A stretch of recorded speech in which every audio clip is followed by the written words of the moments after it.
అటు చిన్న సినిమాలు చేయలేడు, అలాగని పొలోమని పెద్ద సినిమాలు వచ్చే పరిస్థితి లేదు. దీంతో యావరేజ్ సినిమాల్ని నమ్ముకున్న ఈ హీరో వద్దకి తాజాగా ఓ మంచి కథ వచ్చినా చేజేతులా నాశనం చేసుకున్నాడని ఫిలిం సర్కిల్స్ లో వార్తలు వినిపిస్తున్నాయి. అసలే కెరీర్ అంతంత మాత్రమే ఉన్న ఈ లవర్ బాయ్ కావాలని వచ్చిన హిట్ సినిమాని కాదనుకున్నాడు అంటూ వస్తున్న వార్తలు సోషల్ మీడియాలో జోరందుకున్నాయి. మరి ఆ లవర్ బాయ్ ఎవరో, దగ్గరకొచ్చి దూరంగా వెళ్లిపోయిన ఆ సినిమా ఏంటో తెలుసుకోవాలంటే let's have a look.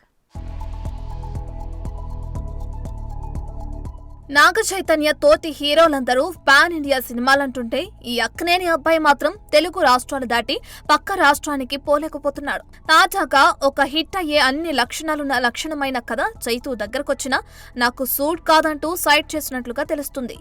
Dil Raju productions banner లో సుహాస్ హీరోగా జనక అయితే గనక అనే సినిమా వస్తున్న సంగతి తెలిసిందే. అయితే ఇదే సినిమా కథ మొదటగా చైతూ దగ్గరికి వెళ్లినట్లుగా తెలుస్తుంది. అయితే ఈ కాన్సెప్ట్ నాకు సూట్ కాదంటూ పైగా చేయాల్సిన కమిట్మెంట్స్ చాలానే ఉన్నట్లు చెప్పుకొచ్చాడట ఈ అక్కినేని సార్వారు. ఇక కథ విషయానికి వస్తే మధ్యతరగతి కుటుంబానికి చెందిన హీరో పిల్లల్ని కని పెంచడం భారమని భావించి దాంపత్య జీవితంలో ఇబ్బందులు రాకుండా సేఫ్టీ వాడతాడు. అయినా సరే అతని భార్య గర్భం దాల్చడంతో సదరు కన్నం సంస్థపై కేసు వేస్తాడు. ఆ తర్వాత జరిగే కోర్టు డ్రామా చాలా ఫన్నీగా ఉంటుందని తెలుస్తుంది. అయితే దర్శకుడు సందీప్ బండ్ల మొదటిగా అక్కినేని నాగ చైతన్యకి ముందుగా ఈ కథ చెప్పాడట. చైతన్య కూడా కథ బాగా నచ్చింది. సందీప్ కాన్ఫిడెన్స్ చూసి వెంటనే ఓకే చెప్పేసినట్లు కూడా సమాచారం. కానీ తర్వాత కొన్ని కారణాల వల్ల ఈ ప్రాజెక్టు నుండి నాగ చైతన్య తప్పుకున్నాడట. దీంతో తర్వాత ఈ కథ సుహాస్ వద్దకు వెళ్లిందని వార్తలు జోరందుకున్నాయి.